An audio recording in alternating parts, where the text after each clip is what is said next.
Et si je vous disais que l'homme qui a défendu son titre avec 17 knockouts consécutifs? Le referee ballon intervient et arrête le combat. A été retrouvé plus tard, enfermé dans une maison crasseuse. Délirant, accro et au bord de la mort. Wilfredo Bazooka Gomez n'était pas seulement un champion. C'était un artiste du knockout avec une série record qui en a fait une icône nationale à Porto Rico. Mais l'ascension n'était rien comparé à la chute. Nous parlons de charges fédérales, pour drogue, de prison, d'un séjour en psychiatrie, et oui, de ce que certains décrivent comme une véritable situation d'otage. Comment un homme passe-t-il du sommet du monde de la boxe à être secouru comme un prisonnier dans sa propre maison? Pour répondre à cela, nous devons remonter au tout début de l'histoire de Wilfredo Gomez. Wilfredo Gomez n'a pas grandi en poursuivant la gloire. Il a grandi en poursuivant la survie à Lazan, un quartier bondé. Il n'était qu'un gamin à vélo, vendant des bonbons, se démandant pour aider sa mère surmenée à mettre de la nourriture sur la table. Pas de rêve de célébrité, juste du courage né de la nécessité. Et Gomez en avait à revendre. La boxe n'était pas une évasion glamour. C'était un combat de rue avec des règles. La scène amateur des années 1970 à Porto Rico était impitoyable. Mais Gomez ne reculait pas. Il y a gravé son nom avec une pure force de volonté. Et tenez-vous bien, avant même de passer pro, il avait accumulé 96 victoires, pour seulement 3 défaites. Ce n'est pas juste rare, c'est presque mythique. En 1974, il dominait. Il a traversé le championnat du monde de boxe amateur à La Havane pour décrocher l'or, puis a récidivé avec un autre Grand Prix aux Jeux d'Amérique centrale et des Caraïbes. Mais de retour chez lui, rien de tout cela ne changeait la réalité. Les médailles ne payaient pas le loyer. Les acclamations n'achetaient pas de provisions. Les applaudissements s'estompaient, mais la lutte restait. La plupart des boxeurs rêvent de gloire olympique. Gomez en avait déjà goûté à Munich en 72, mais en 76, il n'avait ni le temps ni le privilège d'attendre une deuxième chance. Sa famille avait besoin d'argent, et tout de suite. Alors, à seulement 19 ans, il a pris une décision difficile. Passer à côté des Jeux olympiques et devenir pro. Il n'avait pas le luxe d'attendre. Il s'agissait de gagner sa vie, pas de courir après les gros titres. Mais devenir pro n'a pas été le bond en avant qu'il espérait. Ses débuts ont été un coup dur. En combattant à Panama City, loin de chez lui et encore plus loin de son confort, il a été tenu en échec par un nul frustrant contre Hinto Fuentes. Après tout le battage, tout le travail acharné, ce résultat a fait mal. La plupart des boxeurs auraient m'en craqué. Mais Gomez n'était pas comme les autres. Au contraire, cela a allumé une flamme. Il savait qu'il valait mieux, et il était prêt à le prouver au monde entier. Ce qui a suivi fut une réinvention totale. Il n'a pas seulement rebondi, il a explosé. L'amateur fluide s'est transformé en une véritable machine à knock-out. Précis, explosif, létal. Les adversaires ne perdaient pas seulement. Ils tenaient à peine jusqu'à la fin du premier round.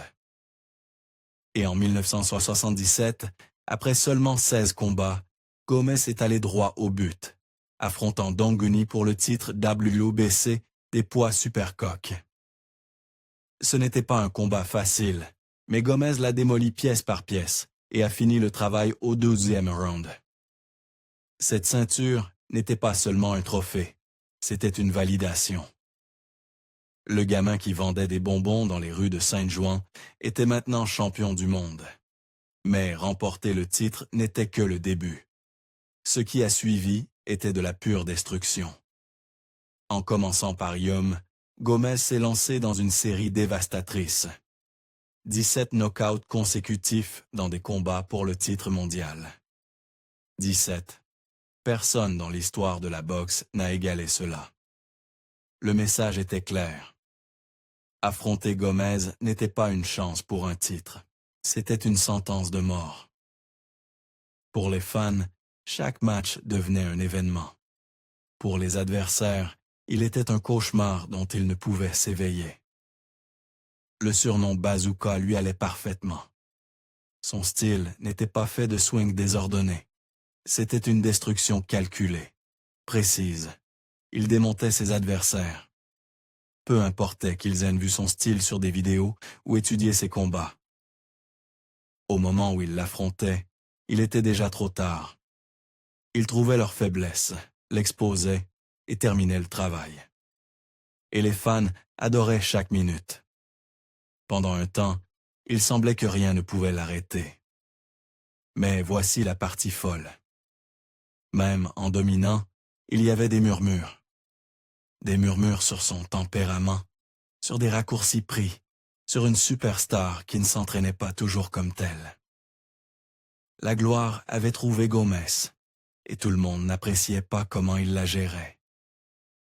Pourtant, la série de knockouts faisait taire les critiques. Après tout, qui pouvait contester 17 knockouts consécutifs? Mais chaque série invite le doute. Chaque highlight est analysé au ralenti. Et à mesure que la légende de Gomez grandissait, les questions aussi.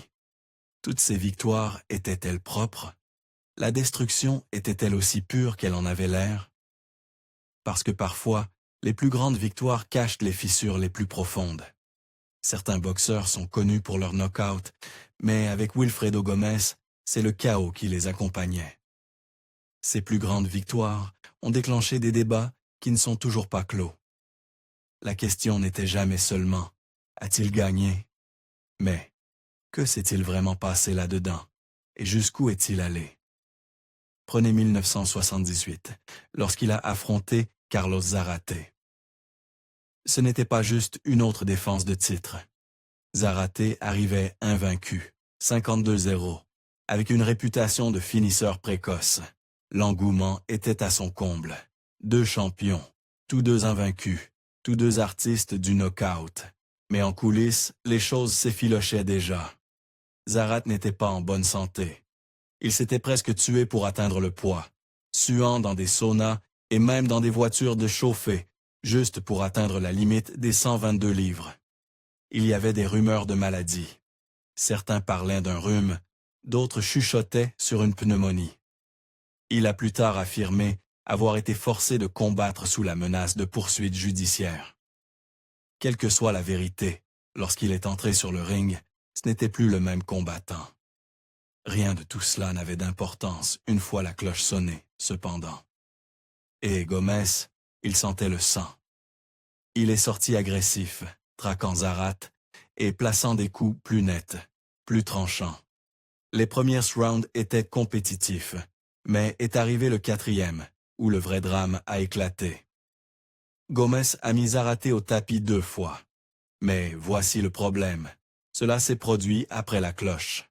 L'arène était si bruyante qu'il était difficile de savoir s'il l'avait même entendu.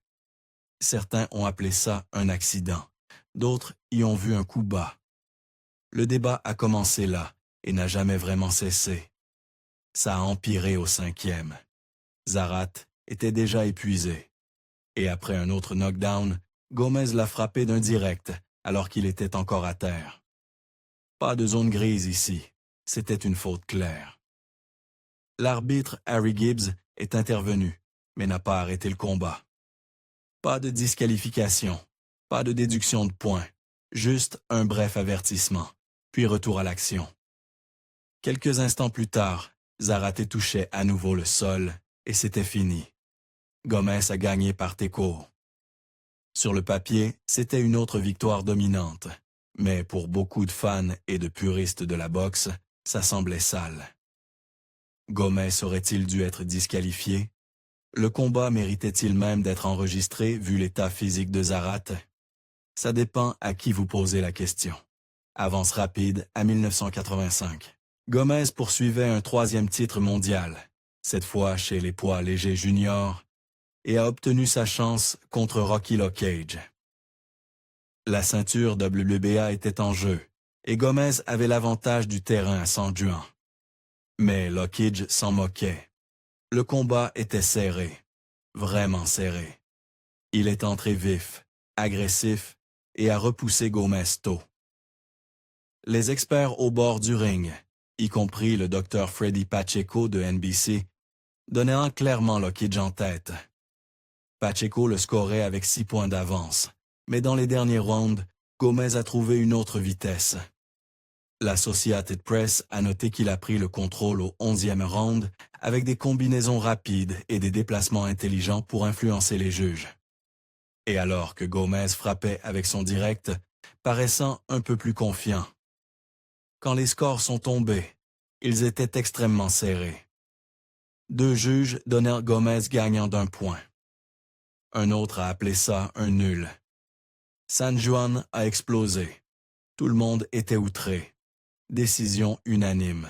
Les utilisateurs de Fightscore.com étaient unanimes. Lockridge s'était fait voler. Était-ce un retour héroïque ou du favoritisme local? À vous de décider. Ces combats sont plus que de simples chapitres dans sa carrière. Ce sont les moments qui ont façonné la manière dont Gomez s'est souvenu. Il trouvait toujours un moyen de gagner. Mais parfois, la manière dont il gagnait faisait hausser les sourcils. Faute, controverse, décision à la limite. Ses plus grands triomphes venaient bien souvent avec un astérisque. Pourtant, la légende grandissait. Les fans voyaient un homme qui se surpassait, même quand les choses devenaient moches. Mais ces mêmes moments qui en ont fait une star ont aussi révélé autre chose. Un combattant qui jouait près du bord, et parfois au-delà. Le ring n'était que le début. Le vrai chaos attendait à l'extérieur des cordes. Le changement ne s'est pas produit du jour au lendemain. Au début, Gomez était tout à fait sérieux, concentré, affamé, implacable. Mais avec le succès est venue la tentation. La gloire lui a apporté plus que de l'argent.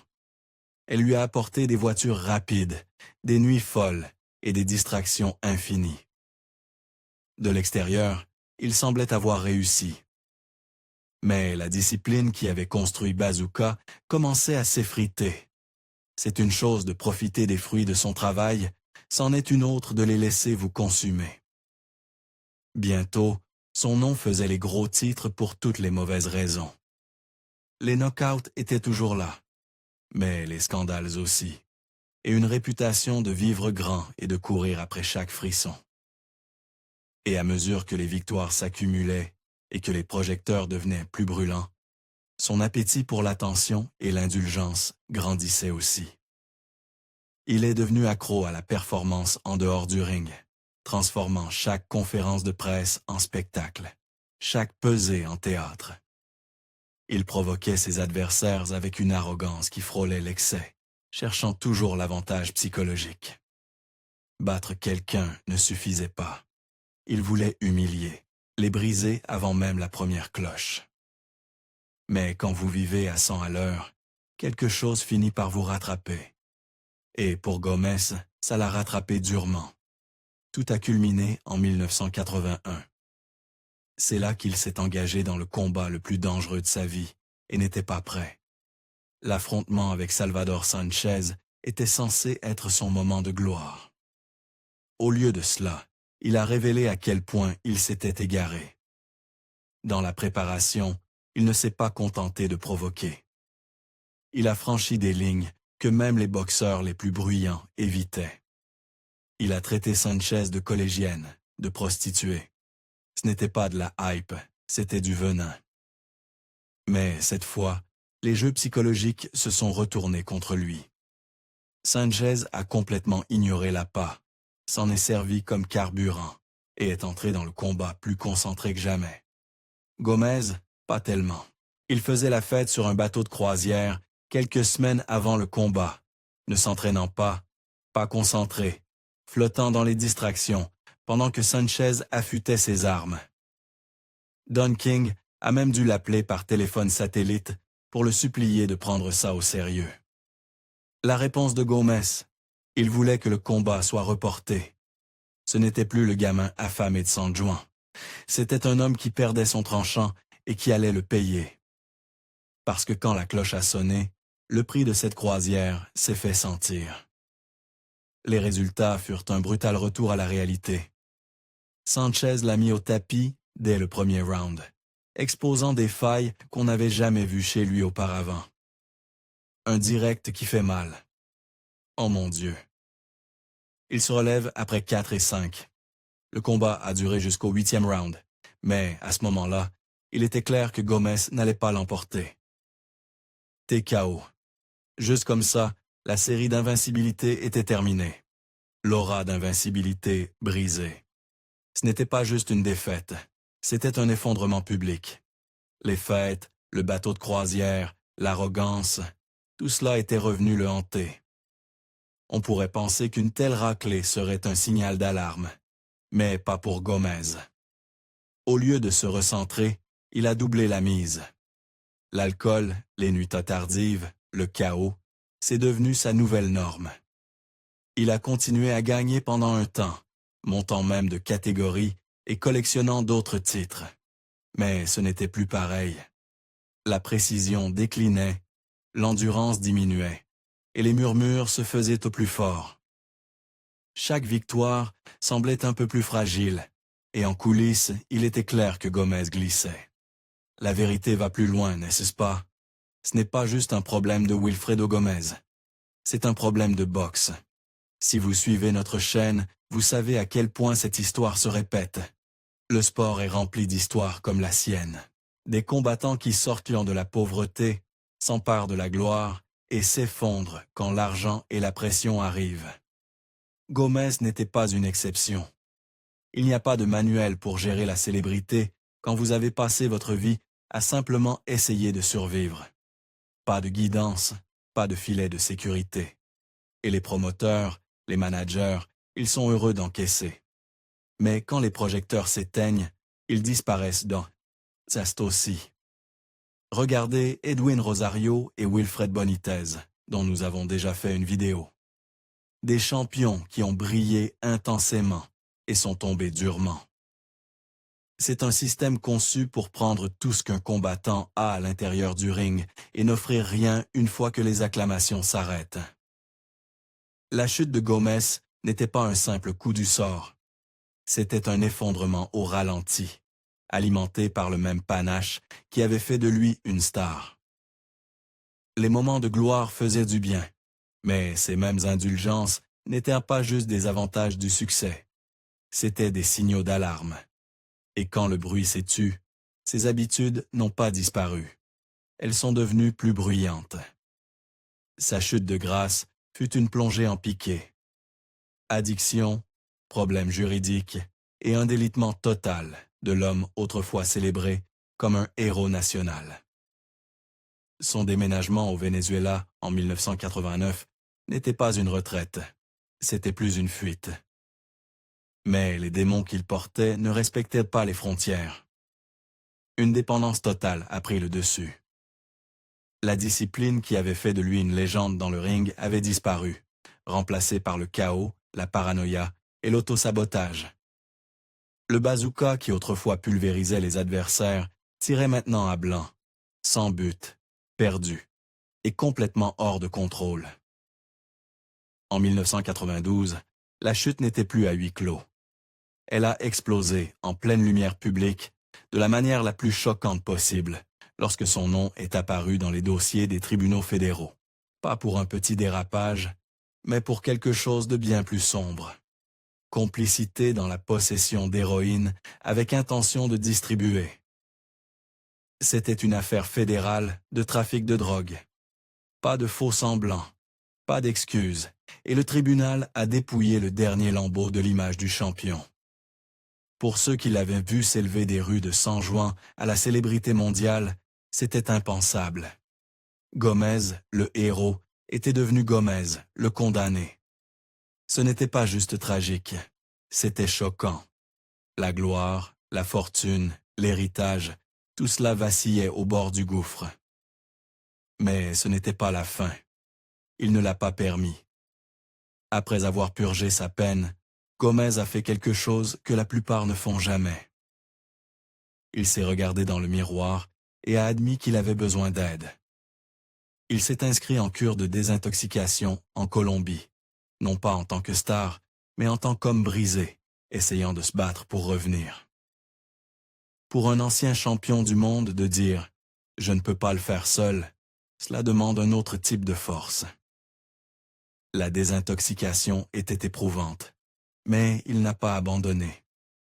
Il est de rester loin des projecteurs, a fait le travail et s'est battu pour quelque chose de plus grand qu'une ceinture, lui-même. Mais la sobriété n'a pas tout réglé. Juste 2 ans plus tard, il a été arrêté et ramené devant un tribunal fédéral pour des accusations de violence domestique et de possession de cocaïne. Et ce n'était pas la dernière fois. Avance rapide à 2015.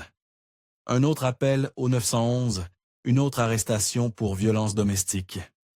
Sa partenaire a refusé de témoigner. L'affaire a disparu et le schéma a continué. Cela dressait un tableau troublant.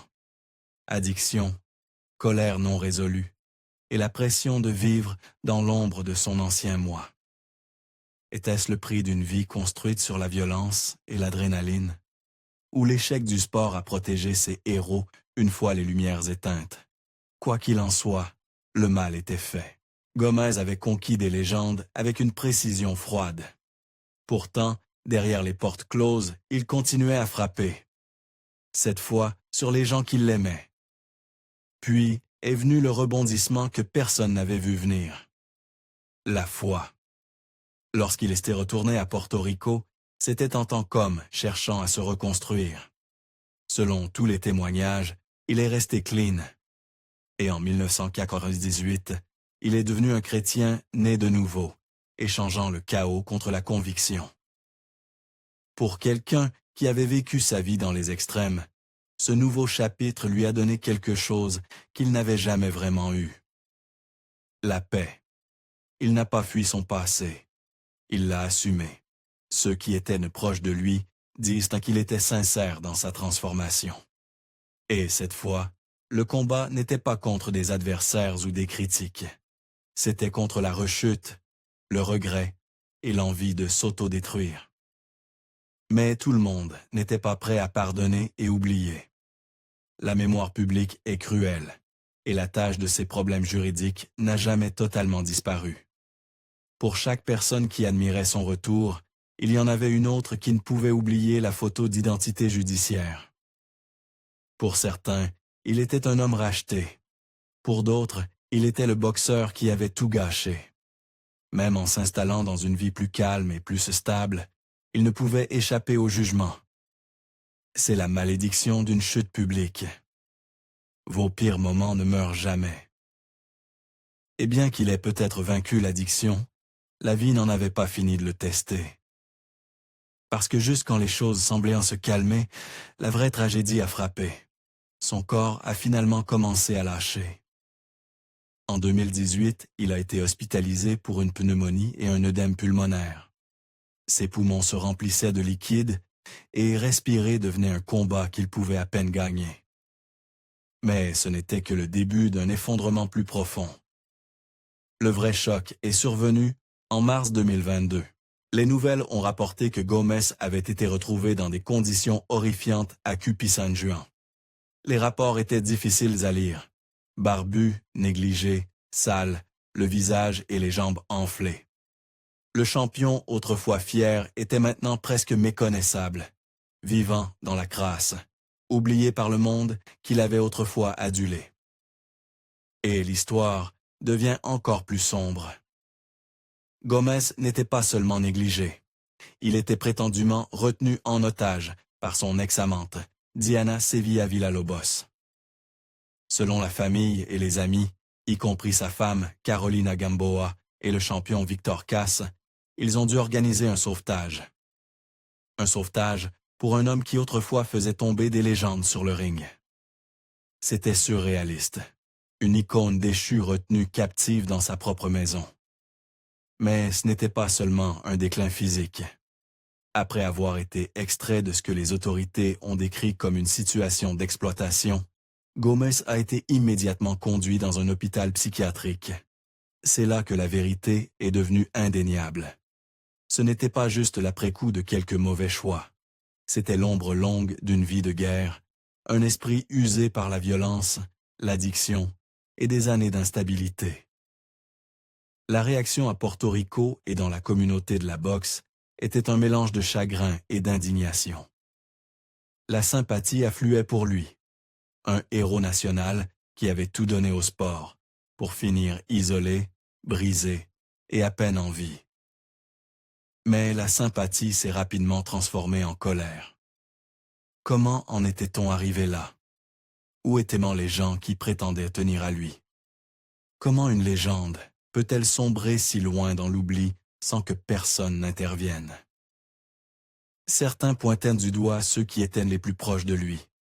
D'autres blâmèrent la boxe elle-même, un sport connu pour mâcher ses stars et les recracher une fois la foule partie. Ces luttes allaient au-delà de ce que nous pouvions voir. Des années plus tôt, une blessure de boxe lui avait laissé un trouble de l'élocution. Chaque mot bafouillé était un rappel des coups qu'il avait pris, des guerres qu'il avait menées, du prix de la gloire.